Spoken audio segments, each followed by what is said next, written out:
Hey guys, welcome back to another episode of The Split Decision. You're with me, Tom, Taku, and a special guest of ours who we're good friends with, an AFL footballer for the Adelaide Crows, Lachlan Gollant. Say hi, mate. Hey guys, how you going? Thanks for having me. No problem, mate. Now, Thanks for joining us. before we get into the episode, we got to mention our sponsors, Cremlon and Mahogany. You know, the usual. They're in the description. Go on Cremlon's website, Mahogany's Instagram. They've got new stuff out, new t-shirts, new hoodies. And keep your eyes open for some Mahogany merch and all that stuff. So, yeah, also check out all our social medias, Instagram, Twitter, YouTube. Yeah, intros, you're killing the intro. You're really killing the intro. I love it. Good job, bro. Good job. Hey, are we going to cut that out or are we just going to leave that in? Just roll. Just roll. Just roll. It's going to be, I can't take anything seriously. All right. Now, let's just get stuck into the questions. So, Gollant, mate, our first question for you is, like, how old when you first started playing football? Like, what was your first memory with football? I was 6 when I started. So I started playing in the under-9s down at St. Bernard's, which was my local club. Not really sure what my first memory was, but I was playing with guys a bit older than me. So it was just good to meet all these new guys. And I became friends with them and I'm still friends with them to this day. So it's a really good experience to get down there early. You grew up in Melbourne. Obviously footy is a big part of like the Melbourne culture, but do you have a specific reason why you had started playing football? Well, I actually lived in England for a couple of years. So I played soccer and a tiny bit of rugby over there. And coming back to Australia, I was about 6 years old, and my dad actually wanted me to play soccer, but he saw the fees, like the annual fees. He's like, "No, you're not playing that." No. He's like, "I reckon we should start you on footy," and I was like, "Yeah, whatever, let's do it." And I just started enjoying it a lot. And as you said, big part of the culture. My family's a massive footy family, so just rode the wave and yeah, love playing it. I mean, yeah, I was going to say, you also played a bit of basketball for the prestigious 10 C's. Rep. Yeah, 10 C's. You played 10 C's pegs. I was going to say, kid was balling out. He carried us 99% of the time when I wasn't draining game-winning, when I was hitting those game-winning free throws. Oh, I think without fail, every episode. At least Gollant was there to experience them. Mate, it was good fun playing with you boys. Good memories. So, you know, when you were a kid, Gollant, did you ever get that realization that you're going to take it like further, like take it pro at any point? Not really. Like as a kid growing up, it was always the dream. Like everyone who plays footy as a kid, the dream is to play AFL. So I always sort of dreamed about it. And as I started getting older, I realized that like I was pretty good at it, but I was never really great. So I wasn't really involved in like the elite programs, like the Calder Cannons. Didn't really get invited there until my draft year. So as the years went on, I sort of thought, yeah, maybe I probably won't make it. So it was only really until sort of 6 months before the draft that when I got called up to Calder that I thought, oh, maybe there's a bit of interest. But until then, didn't really have any inkling that I'd make it in the end. But here I am now, so happy that I'm here. Insider knowledge over here. Exclusives. Exclusive. So growing up, who were sort of those football idols that you had that you still wanted to model your game after a bit? So it's actually an interesting one. You boys probably wouldn't have heard of him, Malcolm Blight. I know Malcolm Blight. Yeah. So Geelong legend. No. What do you mean? He was a coach at Geelong. He did coach Geelong, but he's probably the North Melbourne legend. Yeah, I'm a North Melbourne legend, but I know it's a Geelong legend. Anyway, he did coach Geelong, you're right. So yeah, he played for North back in the 70s and played in a few of their premierships. And whenever I went to my grandma's house, she had like these little VHS tapes that she'd put on the TV, and it was called Sensational 70s. So it was just highlights of every year through the 70s, and he was like dominating at that time. So I just fell in love with the way he played, and he sort of became my main idol. But probably more recently, being a North fan growing up, guys like Brent Harvey, Drew Petrie, those sorts of names, they were the ones I looked up to. Yeah, Dyson Apple, those kind of players. Other than football in general, did you have any other people you looked up to though? My parents were a big one. Dad played a bit of footy himself, so he was sort of my second coach, I guess. After every game, he'd sort of tell me how it went. But yeah, Mum's a big inspiration for me. And I got a few other family members that I look up to, but yeah, Mum and Dad were the main ones. Yeah, right. So let's sort of go back to like 6 months. 6 months ago. That doesn't make sense. Like a year ago, before when you got picked up by the Calder Cannons. What was that whole process like when you sort of got found out that you're getting called up? Yeah, so it was a bit funny. So I wasn't actually sure if I was going to play for the school side at the start of the year, as you guys might remember. You could have had 2 premierships. Man. Yeah, could have. Soccer game. Yeah. For those that didn't know. Yeah, so I got convinced by the boys to play for the school footy side, which turned out to be a good decision in the end. So started playing with them and sort of started off the season pretty well. And because, as you boys know, we had Harry Jones in our team who got drafted to Essendon. He had a lot of interest from AFL clubs. So recruiters would come watch him play in our school side. And when they were there, I just happened to be playing well one day, I guess, and started to get a bit of interest. And then I think a few weeks later, our coach got a call from the Calder Cannons talent manager, Tom Lonergan, and he sort of said, "Oh, Lachie, do you want to just come down, train with us for a few weeks? No guarantees, but we'll try and get you a game and see how you go." And things sort of picked up from there. I played a few games for Calder and gained a little bit more interest, and things went on from there. Right. So you played 6 games with them. Well, how are those 6 games for you? Like, what were you able to take from them? It was pretty interesting. So being the first time, like training with an elite program, as they called it, I did gain a lot of knowledge. So our coach Ross Smith played footy himself, and he was really good for me. He sort of gave me that confidence because I didn't start off too well. My first game was all right, but my second game was pretty woeful. But he sort of said, "Look, mate, we're gonna keep playing you. We just want to keep seeing what you can bring," and that sort of instilled a lot of confidence in me. And I sort of started picking up my game from there. And yeah, I just started to learn different things. Played on the wing for Calder, so picked up a bit of insight into how to play that position. And yeah, sort of just had fun really, and things took off. Yeah. You were a part of that first team at Pegs who won the championship. Mm-hmm. What was sort of your highlights overall from that year? So in year 11 or year 12? Either one. The biggest flex. That is the biggest flex I've ever heard in my life. I didn't play in the year 11 one. Well, so. It's the year 12 one then.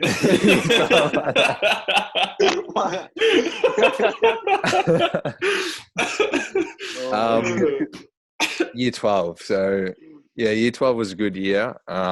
We had a pretty talented side. So just playing with your mates, as you've always known, just playing school sport with your mates, heaps of fun. So that was sort of the focus for us, just enjoying ourselves. And we knew that if we were enjoying ourselves, we'd play good footy and hopefully get the results. I think probably a few highlights. I played a decent game against Marsland in the second round. And as you might know, going out to play Marsland at Marsland is pretty tough. Yeah. So we actually finally got a win over them at their home ground, which was pretty exciting for us as a team. And I think that gave us confidence to keep going from there. And then, yeah, just won our first final and got into the grand final, which was a pretty hectic game. Thought things sort of went this way and that way, but we ended up getting the win in the end. And yeah, it was probably a highlight for the whole year, not just footy-wise. Yeah, the amount of abuse I dished out at that grand final game on the boundary line. That ginger kid was kicking from the pocket, and he drop punt kicked it through the middle. I was like, I was just giving it to him, and he was lined up for shot. I remember that, and it was like near the end of the third quarter, he just like right in front of everyone. He just did one of these ones, and I was just like, tosser. You can't say much to that. He just kicked a Yeah, he kicked a goal. Yeah, all right. Good on, mate. Good on you, mate. No, for backstory for the Marsden people, we lost them like in 3 grand finals in a row or something, like at their home ground. For backstory for those people. But speaking about the grand final, what do you remember from that? Like, what's that one thing that stood out from that grand final win? Because you had a pretty good game that day. I'm going to say best on ground, basically. Oh, I don't know about that. We had a few good players. Yeah, we had a few good. I don't know. I think just as you said, when that redheaded kid kicked that goal in the third quarter, we were like 4 goals down going into 3/4 time. I was just like, oh no, like, is this really going to happen? And then somehow we just managed to come back and just get on a roll in the last quarter. Yeah. I think it was was it Finn Dolan who kicked the goal to put us in front. He took this massive pack mark and then put us in front. And then after that, it was just like crazy scenes. Everyone was going nuts. Yeah, everyone really got up. But yeah, I think that goal probably stood out. Other than the final siren, that was the goal, I think. I remember in that game, what's it called? Who's the other young kid that played in that team? Jammer? Jamison Jarvis. Yeah, mate. He took a bloody ripper mark in the half forward. And then he butchered the kick, and I was like, oh, kiddo, what are you doing? You stuffed it. No, I skipped 6th period geography for that grand final. I think everyone skipped skipped geography. Just to get out there and watch. If you can, Taku, insert the clip of everyone running onto the field now when we won the grand final. I think I have it, actually. I think I have it. Yeah, that's a scenes kind of thing.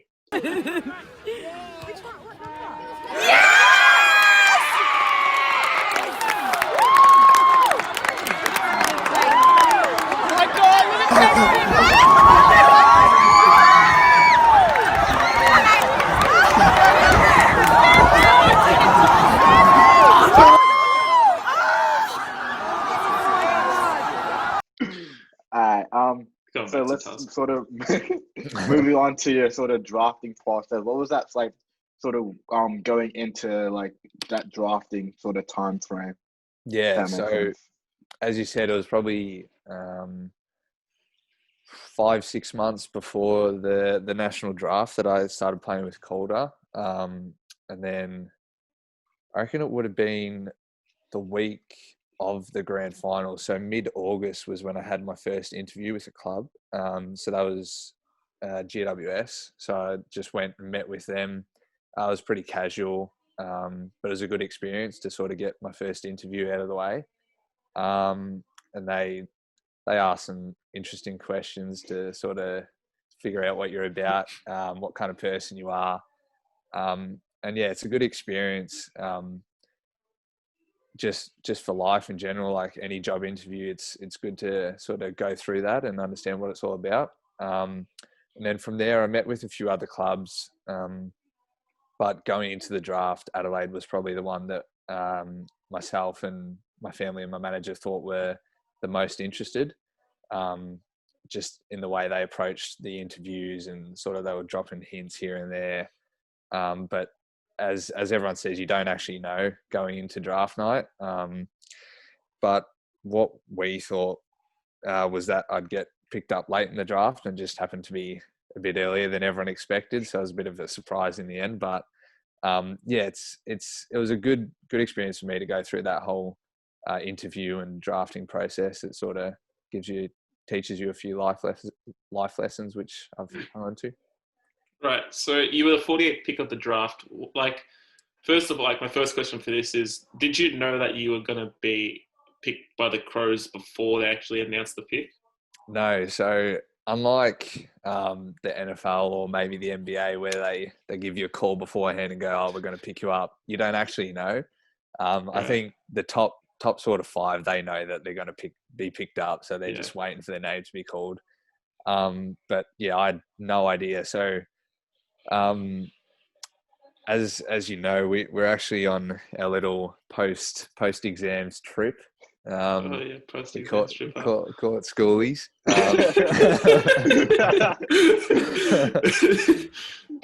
Didn't go to that thing.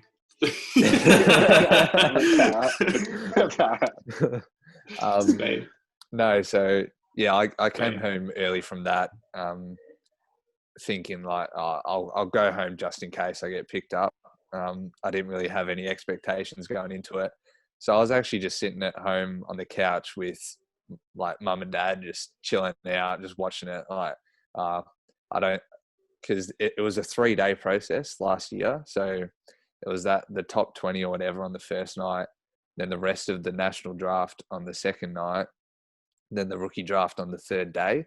So my manager sort of was saying, if it's going to be like at any time, it'll probably be in the rookie draft. So that's what we were sort of waiting to watch. So I was watching the second night just out of interest, really.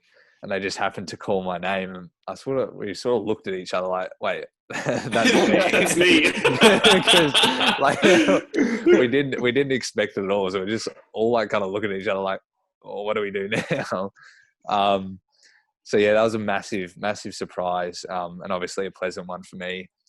And then after that, the phone just started going crazy. So yeah, it was pretty cool experience in the end. All the boys giving you a call from schoolies and stuff like that. Yeah. I remember we were all the at stories. Yeah, I think we're all together. I actually think everyone got our Yeah, phones. you're all together. That's and right. we were watching. I think Jonesy got drafted. Everyone's going off. Yeah. And then we had it going on. And then like you got drafted. Everyone's like, oh shit, Glenn got drafted as well. And I think we were with Joel. Joel tried to call you. Everyone's trying to call you. And it was like, but it was crazy. It was a crazy night. I was in the car with my dad and they announced your name and I was like, what the fuck? That's Gollant. I was like, hold on. Wait a minute. That was everyone's reaction. So, yeah, go on. Yeah, everyone, like, I think what you just said, that was everyone's reaction. We're all just like, wait, hold on. That's him. Right? That's my mate. So, yeah, it was a pleasant surprise, that's for sure. It's one of those ones you always look forward to. So, I mean, moving on. How's your move been, like your transition from Melbourne to Adelaide been? Like, how have you been coping over there? Yeah, so it's been a bit of a strange one. The first few months were obviously pretty normal, but since COVID-19 has struck, it's all been sort of thrown out of whack. But so to start with, so I got drafted on like the Thursday night or something, and I was on a plane to Adelaide by Sunday. So it was a pretty quick turnaround, and after a few tears from mum, I managed to get out of the house.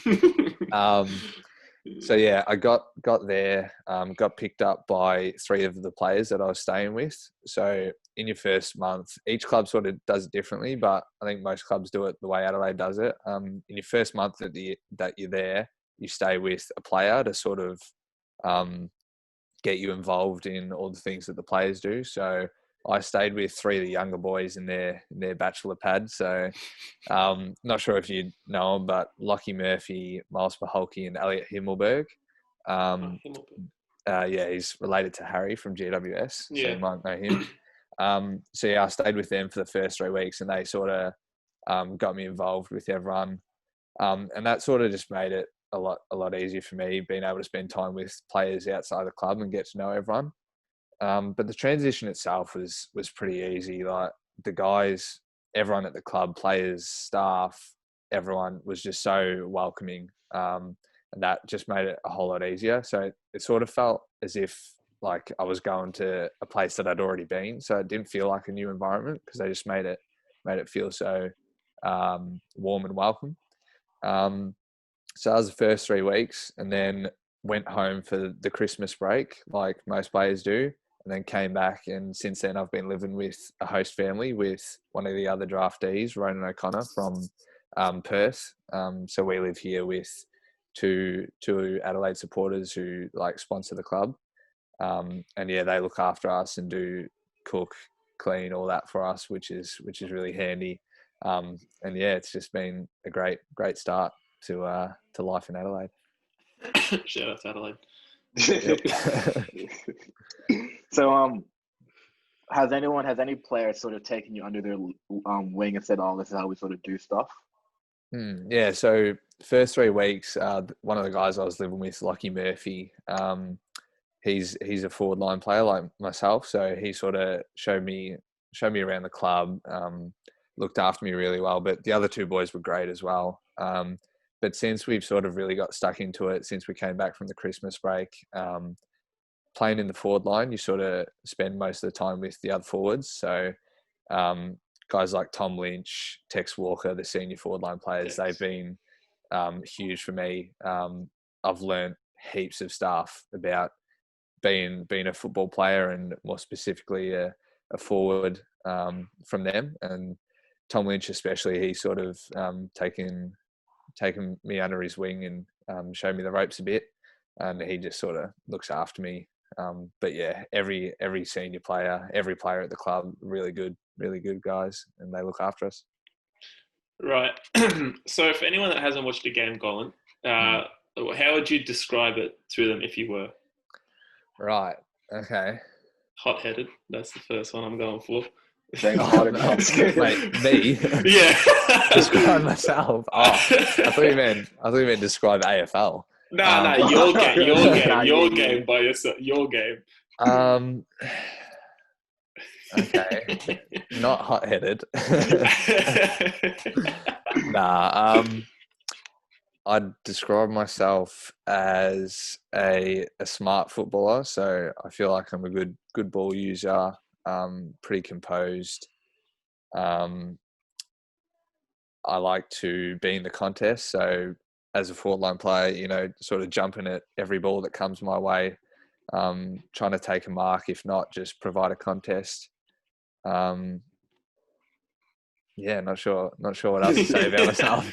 It's funny because in the draft process, they ask you how you describe yourself, like just as a person and as a footballer. And it's weird once you put on the spot, you like can't talk about yourself. It just sort of seize up. But yeah, I don't know, probably just a smart footballer who's not too quick, not overly athletic, but yeah, just smart and yeah. I don't know. not overly athletic. That is the most cap I've heard in my life. This guy finishing like top 10 in the cross country every year. No, it's not athletic though. Not athletic though. Oh, come on. I have this one memory when we played like football back in like year 8.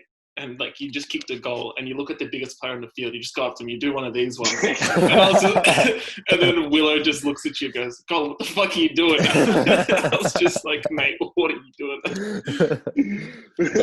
But mate, that was the funniest thing. Everyone just looked at you like, "What the fuck's this guy doing?" No, I think it's different now. Playing against a few bigger boys, you're not scared. Going up the Tex walking in a scrimmage, just going, "And what, mate?" Definitely not doing that anymore. Sorry, Tex. Trying to look after myself. Don't want to have Spain. Stop saying Spain. Relax. Spain. All right. Anyway, Spain. So you're still very young, only 19 years old. What have you set any goals like that you want to achieve as your career pans out? Yeah. So once you get into the club as sort of a younger player, we have development coaches who look after us. So they sort of talk to us about what we want to get out of ourselves and how we want to progress. And more recently, we've been talking about little small goals to tick off in order to progress as a footballer. We're trying not to think too much about the bigger picture just yet. That'll sort of pan out by itself. But I think the goal for every draftee is to play their first AFL game. So not really sure when that'll be or if at all, but hopefully if I put in the work, I'll get to play a game one day, which would be nice. So that's probably the short-term goal at the moment, and just trying to learn as much as I can right now so I can progress my game and be able to play at the AFL level soon, hopefully. Right. Beautiful. Now, so we got some of the, as I said before, we got some of the followers to ask us some questions to ask you. But the first couple of questions are from us because, I mean, we know you're an avid NBA supporter. Yep. Sometimes. And sometimes when it's going well. Yeah, when it's going well for you, you are. But this one's the most important question. Right? Yep. Who is the NBA GO? Oh, okay. All time. I guess I can sense some cap coming right now. Smell it from a mile away. Anyway, go on. Let the man speak, Taku. No. I had a few names in mind just to try and be funny, but I'll be serious. So I think after watching after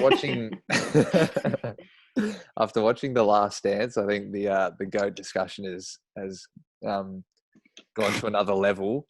But I've seen a few things in terms of the best player and the greatest. So I'm gonna approach it that way. So I think the greatest is Michael Jordan, based on championships and ability, all that. But I think the best basketball player, like all round basketballer, would have to be LeBron for mine. That's a fair. You know what? That's fair enough. That's fair enough. Half a point each way. We'll do we'll do half point. We'll keep a tally. We'll do it. But that's probably the best explanation we've heard so far, to be honest. Except we have like legit actual basketball players haven't explained it better. they just go, yeah, I'm gonna go Michael Jordan. That's it. That's to be fair, Todd James Majok explained it really well when he said Kobe. I'll give him that. He said Kobe, well. So it's just like, I can't argue with him. But he's Kobe. But I agree with that. Like Michael Jordan's accolades are just on another level. You can't touch it. But like LeBron James just as a basketball player, his basketball mind, his ability. It's something. So you gotta give him that. Yeah, you know. So, as an equally important question, who is your AFL Go? This is a difficult one, to be honest. Ooh, that is a good question. I'd probably say Gary Ablett Senior. Yeah. So he probably didn't have the lengthy career that some of the other goats of the game had, but in terms of what he could do on the field, like just tearing games apart, like turning them on its head, I think he's probably the greatest player of all time. Yeah, I can agree with that. Man kicked 9 goals in a losing grand final. Yeah, can you argue with the man on a wing? Can you argue with the man? Can you argue with the man? All right, so moving on to the followers' questions. This one's from Sam O'Shea. Is that how we say it? Is that what we're going to have to pronounce it? O'Shaughnessy. He goes, as a junior, what position were you playing in football? Yeah, so a bit of everywhere, to be honest. I think at my club, we sort of had like the policy that you had to, give everyone a fair go in all positions, and everyone had to play the sort of same amount of game time. So I think the best way to describe it is I've played everywhere, but not for any lengthy period of time. So as I sort of got older, because our age groups would go up in like groups of 2, so you'd have 14s, 16s, 18s. In my bottom age year, I predominantly played in like halfback sort of area. And then top age, I'd play in the midfield, but I've like pretty well played everywhere. I played a little bit in the ruck, a bit up forward, back pocket, forward pocket, wing, pretty well everywhere. But yeah, now I'm playing in the forward line. Just call him the utility. Yeah, utility. Man, he's useful everywhere. Swiss Army knife. Swiss Army knife.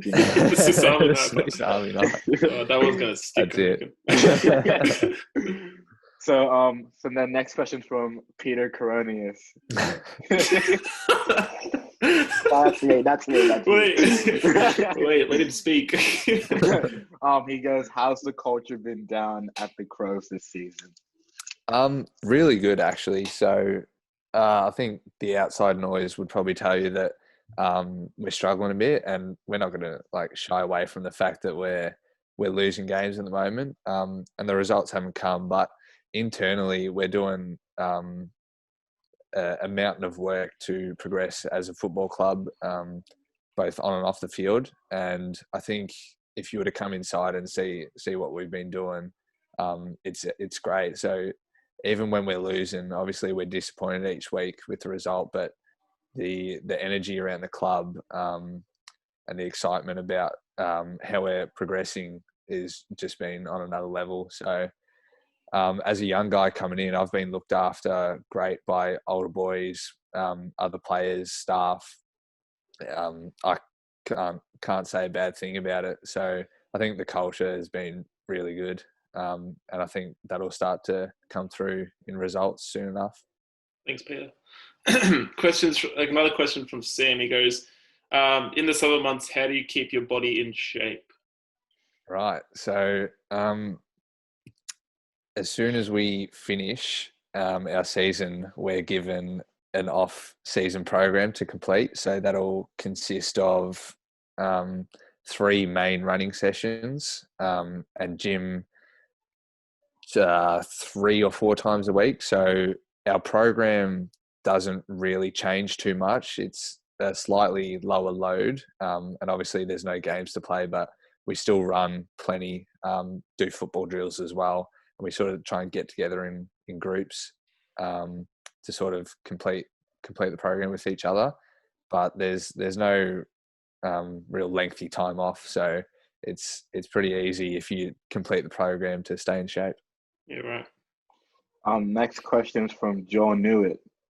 This question is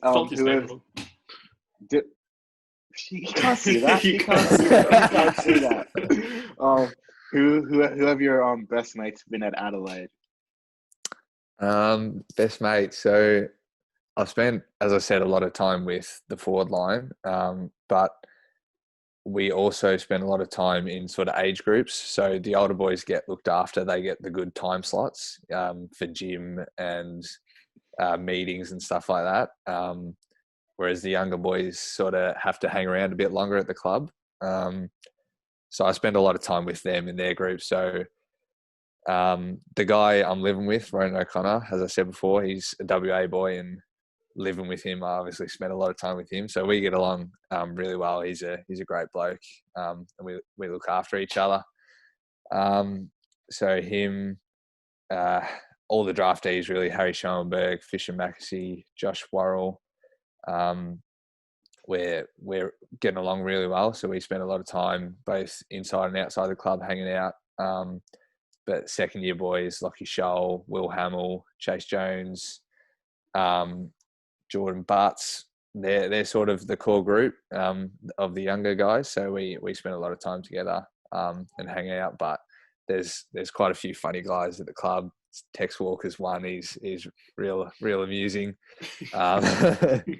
Ben Crocker came from Collingwood this year. He's a great laugh. Ned McHenry, Benny Davis. There's a few characters floating around, so they're all good to spend time with and have a laugh with.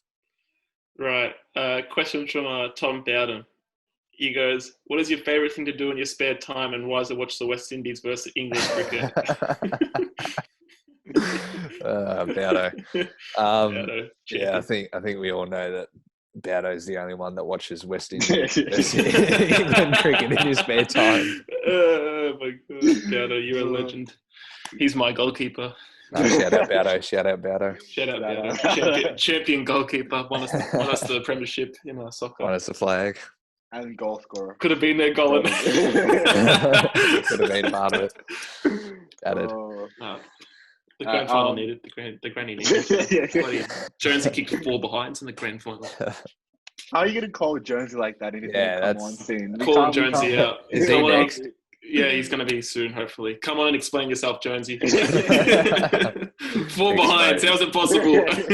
I think it was actually 5. Just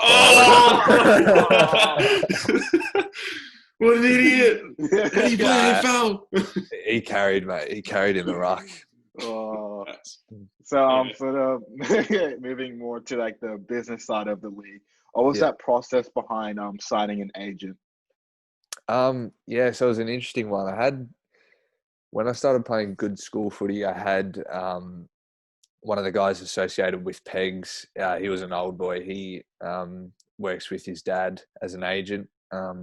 He sort of approached me because he'd been watching a few Pegs games and sort of put his offer forward. And he was a really good guy. But I had a guy that I knew personally. Don't know if you remember him, Paris, Scott Lucas. Oh yeah, I know. Casual Scott Lucas, mate. Are you serious? Yeah, so 8 goals in 1 quarter on his left boot. Yep. Sorry. Ex player, and he's now an agent himself, manager, whatever you want to call it. and I sort of know him because he lives nearby, back home in Melbourne. So I sort of had some discussions with him and signed with him in the end, and probably a good decision because he's looked after me very well. So yeah, it wasn't a lengthy process. I sort of just spoke to him about what he thought of me and where I'm headed, and sort of decided to go with him. Right. I'm guessing this is another question from either Joel or Bowden. But they go, why do you wear long sleeve jerseys? What's with the long sleeves, guys? So, big secret here. I don't actually wear long sleeve jerseys that often. What happened was, in the little like snippet video of me that Adelaide used after the draft, it like all the clips were from one game, and it just happened to be the game I was wearing a long sleeve jersey. So they sort of ran with the fact that I'm a long sleeve wearer, but I actually haven't worn one since. So we can say I have long sleeve energies, but I actually don't. So long sleeve energy. Oh my god! When I was doing all the research for the episode, I think I clicked on one of the Adelaide posts and I was reading the comments. Someone goes, "Another long sleeve jersey boy," just cracking up. Yeah, I'm actually a fraud. I'm sorry. You're a fraud. You're ruining it. You're ruining it. You just quote memes, but yeah, I gotta stop. So you picked to wear the number 44. Was there a specific reason why you picked to wear that number? Well, on our first day at the club, I was actually one of the last draftees in, so I didn't really have a lot of numbers to choose from. I think it was either 37 or 44. And I just like the sound of 44, 44, shut the door. 88, shut the gate. That's it. That's it. If you know, you know. If you know, you know. So if you know, thanks people. If you know, you know. So I just thought, yep, 44, shut the door. Let's do it. So, have you been given a nickname yet by any of your teammates? Yeah, I have. So my nickname is Squiggles. And it's stuck pretty well. No one really calls me Lachie anymore, so it's just Squiggles around the club. So story behind it. So I'd only been at the club for sort of a month or so, and I thought like I'll be a good big brother, and I'll get my younger sister a little signed jersey. So I thought I asked Lucky Murphy, who I was living with. I'm like, do you reckon I'll cop a bit of flack if I get the boys to sign a jersey for me for a Christmas present? And he's like, you'll get a few comments, but it's nothing too bad. So little did I know that was just going to end badly. So I got the boys to sign the jersey, and I missed a few signatures, and I wanted to make sure I got all of them. So I was going round on the last day we were there. We were having like a little Christmas breakup, if you want to call it that. And, everyone was enjoying lunch, having a bit of fun. And I was like going around trying to get people to sign this jumper. So we were doing like a little introduction of the draftees at the Christmas lunch and getting them up, and everyone had to say like a few fun facts about themselves. And as I got called up, one of the boys shouted out, "Oh, here he is, Mr. Signature." And then one of the other boys shouted out Squiggles. And the whole team just started calling me Squiggles, and it's stuck since. So Squiggles I am. Lucky Squiggles Gollant. That's it. That's what I'll put on the episode name. That's the episode title. The Swiss Army knife Squiggles Gollant. That's it.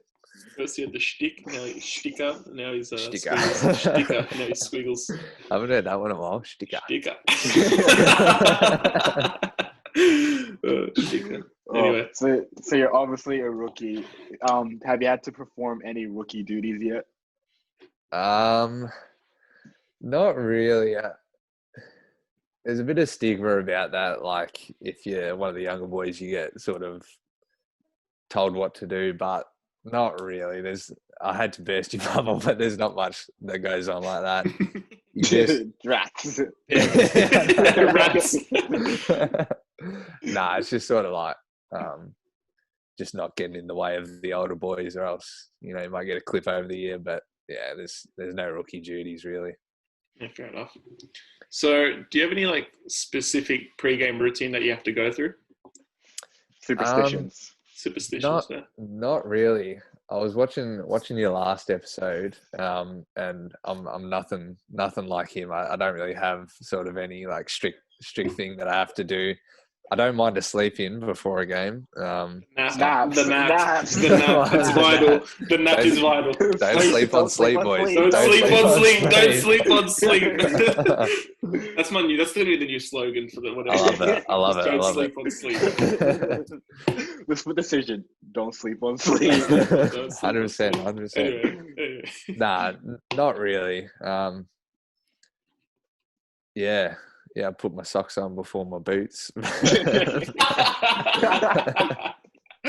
That's it. No, boots first. No, boots first. Nah, not really. I sort of wake up and just roll in, do my thing, sort of just listen to a bit of music, get myself a bit pumped up. But yeah, nothing special. Who's the pre-game tunes? Who you listen to? Bit of Benny. Yeah. Oh, not me. Benny Davis plays his sort of his dance music. I've actually had a new like sort of love for dance music because it's all we listen to in the gym and around the club. So it's just dance music 24/7. Bit of dance. Yeah, Benny Davis. He's the one on the tunes. So whatever he dishes up, sometimes some pretty crazy stuff, but yeah, nothing in particular. Right. When you're not practicing, what do you guys normally do? We can't really do much at the moment because of the restrictions on footballers. So we can't like go hang out in places. So we can't go sit down and have a bite to eat at a restaurant or anything. But there's plenty of keen golfers at the club. So I'm horrible at golf, but I don't mind tagging along every now and again just for a bit of a laugh. So a bit of that. Head down to the beach a fair bit. The weather in Adelaide's pretty consistent, so you can sort of pick your days to go to the beach. Yeah, apart from that, bit of a gamer, so on the PlayStation a fair bit, but yeah, sticks. nothing crazy apart from that. Oh shit, what was I going to say? Have you actually, this isn't on the script, have you had any like fan experiences yet while you're out? Oh my god, it's Lachlan Gollant. It's Squiggles. That one's gonna stick, mate. Unfortunately, I'm stuck already. Not myself. Whenever the first sort of couple of weeks that we're here, if we went out with Fisher Mackesy, who got drafted at pick 6 or pick 8, maybe, I can't remember which one. He was sort of the face of Adelaide's draft group. So if we went out with him, a few people would sort of notice him and turn their heads a bit, but no one really noticed us plebs at the back of the draft. You know what it reminds me of? Remember 2K17 and then Prez gets drafted and then Justice Young. Oh my god, it's like Justice I know what you're talking about. That's just like, video game. And then Prez gets like all the attention and then Justice Young's just in the back grinding. That's it, bro. Bang. But no, I think my first sort of experience was a pretty funny one. We were at like a kids' day, so we went to this joint and they had rides and stuff, and the kids were sort of wandering around, and all the players were just filtering through, saying hi to people, and because the players were dressed up in their Crows gear, a little kid came up to me with his jumper and he's like, his mum, like he was a bit shy because he was pretty young, and his mum was like, "Oh, do you mind signing this for him?" And I'm like, yeah, sure. So I sort of bent down and like started signing it. I'm like, "Oh, do you know, this is the first signature I've ever done for a fan." And he's like,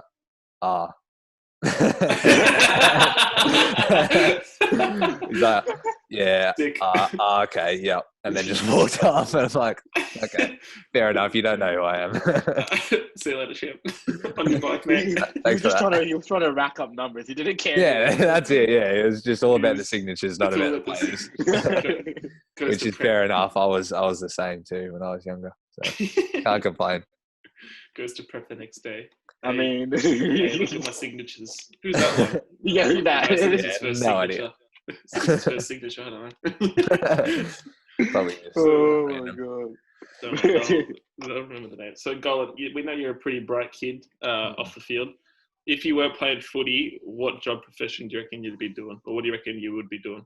Yeah, I'd be at uni, probably studying commerce, I think, with a hope to get a job in the business world one day.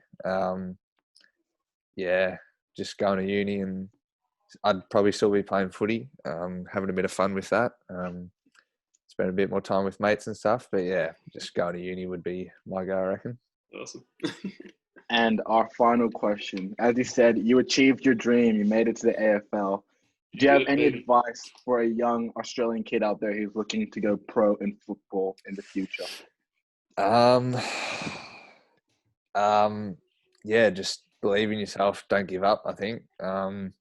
As I said, I didn't really have much interest from any clubs or any programs until I was, 6 months out of the draft in my draft year. So just keep sticking at it.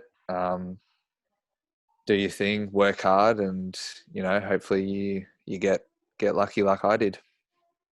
I mean, yeah, I guess that's a good advice to end on. Thank you so much, Gollant, for joining us. That's going to be a wrap for this episode. No, thanks for having me. Yeah. What was I going to say? Oh, yeah. Check out all the Instagram, Twitter, Reddit, YouTube, all that stuff in the description. Cremlon Mahogany links are in the description as well. Gollant's Instagram, I want to say, will be in the description or something. I'm nice. I normally don't do that, but I'm a nice guy. Because he's a close mate. So we'll put it in there. But yeah, you look after me. Just like one follower from me. It's just going to be me. I'm already following. Well, hang on. Anyway, that's going to be it for the episode. Thank you so much for joining us. Thanks, Gollant. And see you guys next week. Next episode. Next week. Peace. Cheers, boys.